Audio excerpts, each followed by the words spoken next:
स्वाद की अनुभूति तो होगी, लेकिन ये स्पष्ट होगा कि इस अनुभूति में आसक्ति तो नहीं। ये भोजन में नहीं, ये स्वाद में नहीं, ये इंद्रियां में नहीं, मैं हूं मगर।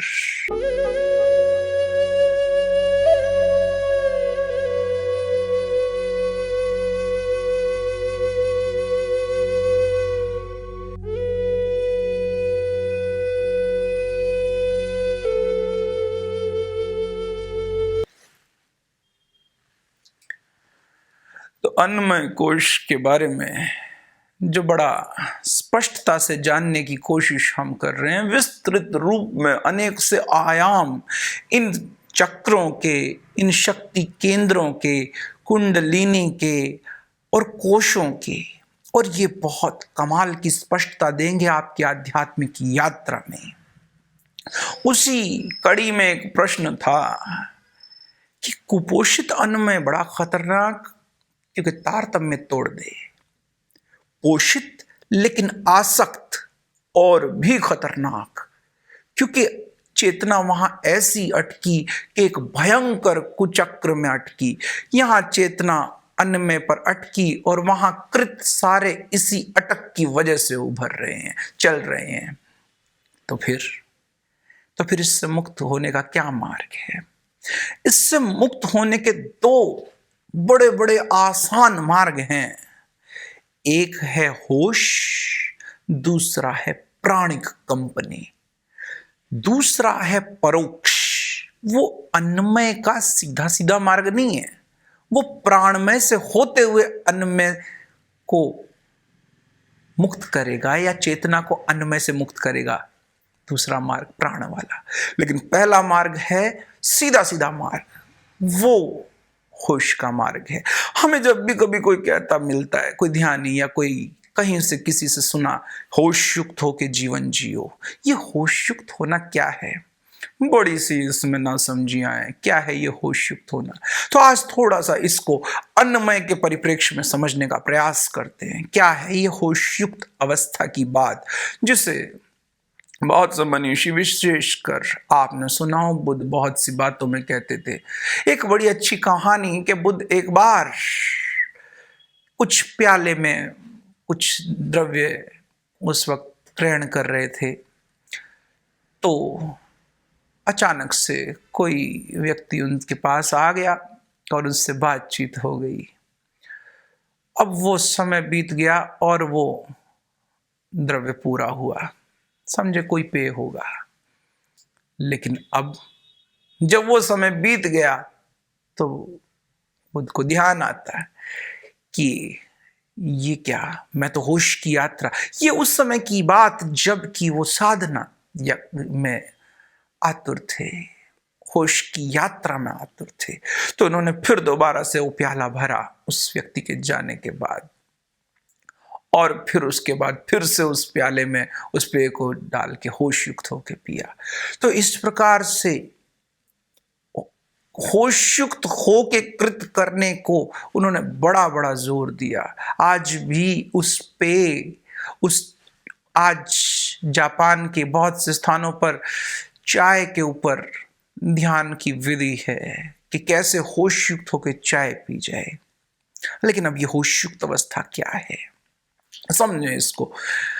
हम अगर गौर से देखें तो इस शरीर पर इंद्रियां मौजूद हैं। आंख है, नाक है, कान है, चमड़ी है, जीभ है, सब सारा तंत्र इस शरीर का मौजूद, जिससे कि हमें बार बार इस सृष्टि के साथ कोई तारतम्य बनाने का मौका मिलता है।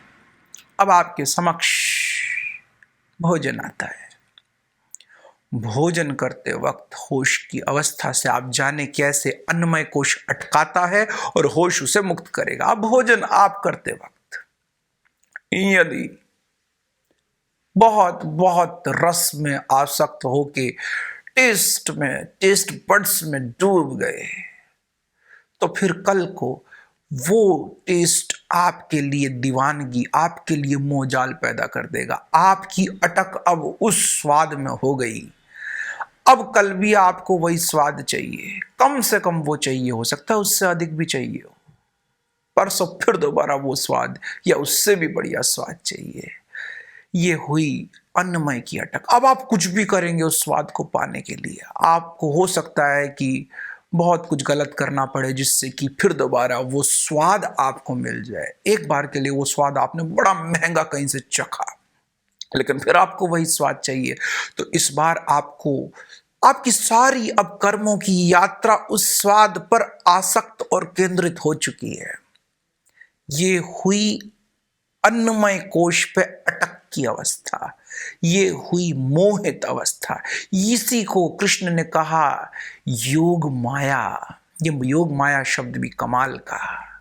जहां जहां योग तो लगा है, लेकिन माया के साथ जो है नहीं मगर होने का आभास दे, वो है योग माया।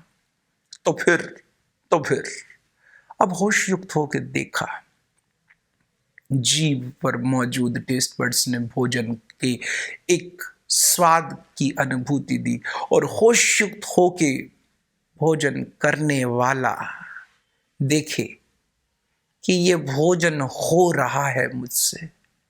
क्या मैं भोजन हूं? नहीं। क्या मैं स्वाद हूं? नहीं।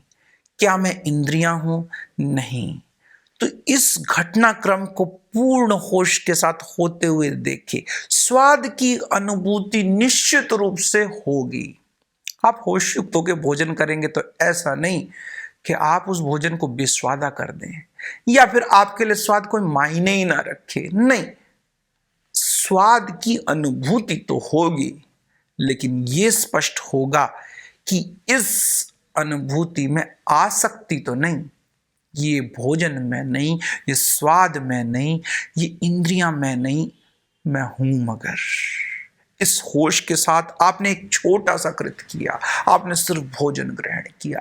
इस प्रकार से इस होश को आपने हर कृत की ओर बढ़ाना शुरू किया, तो धीरे धीरे धीरे धीरे इस अन्नमय कोश के हजारों हजार आसक्ति के बिंदु हैं। बाहर इतने हमने ट्रिगर पॉइंट्स रख लिए हैं कि अब पूरा जीवन उन ट्रिगर पॉइंट्स पर ही केंद्रित हो जाता है। जब ऐसी आसक्ति में जीवन जीते हैं तो वो व्यक्ति अन्नमय कोश में ही रमण करता है, अपने को शरीर मान बैठता है। तो आपने देखा होगा घंटों घंटों कई लोग अपने को शीशे के सामने तैयार करते दिखाई देते हैं। असल में उनकी चेतना अब शरीर पर अटक के स्वयं को शरीर ही जानने लगी है। तो परिणाम स्वरूप अब उनकी सारी कोशिश शरीर पर केंद्रित हो जाएंगी।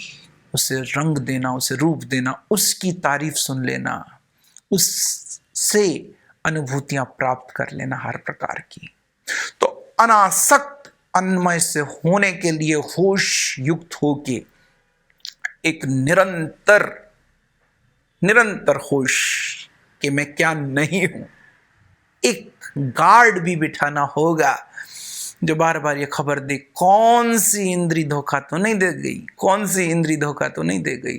तो दो तरीके हुए, एक है जब आप भोग करें बाहर की किसी भी वस्तु का तब होश, दूसरा जब कोई भी परिस्थितियां आए तब आपके पास गार्ड रूप होश।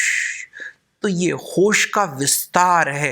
होश एक एक क्षण, एक एक पल का जब सधे तब अन्नमय से मुक्ति हो।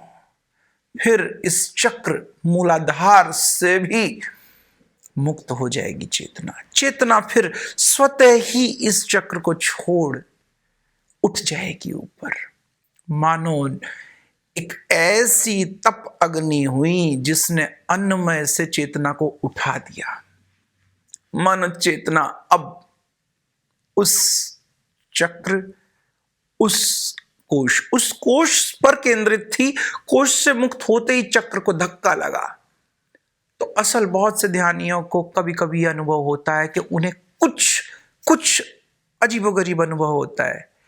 किसी को कुछ शरीर हल्का होने का अनुभव होगा, किसी को एक अन्नमय कोश और प्राणमय कोश का जो पॉइंट है, जंक्शन पॉइंट है, जिसे मूलाधार कहे, वहां पर कोई बहुत कमाल का स्पंदन महसूस होगा।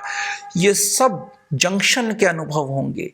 कुंडलिनी शक्ति के अनुभव कोश के नहीं है। एक स्थान से शक्ति का दूसरे स्थान पर पहुंचना, जब ये स्थानांतरण होगा शक्तियों का और उसके साथ साथ चेतना का, तो वो अपने साथ अनुभव दे जाएगा। मगर कई मूड, कई नासमझ उन अनुभव की प्राप्ति में इतने इतने डूब के उन अनुभव को केंद्र बिंदु बना के ध्यान करते हैं।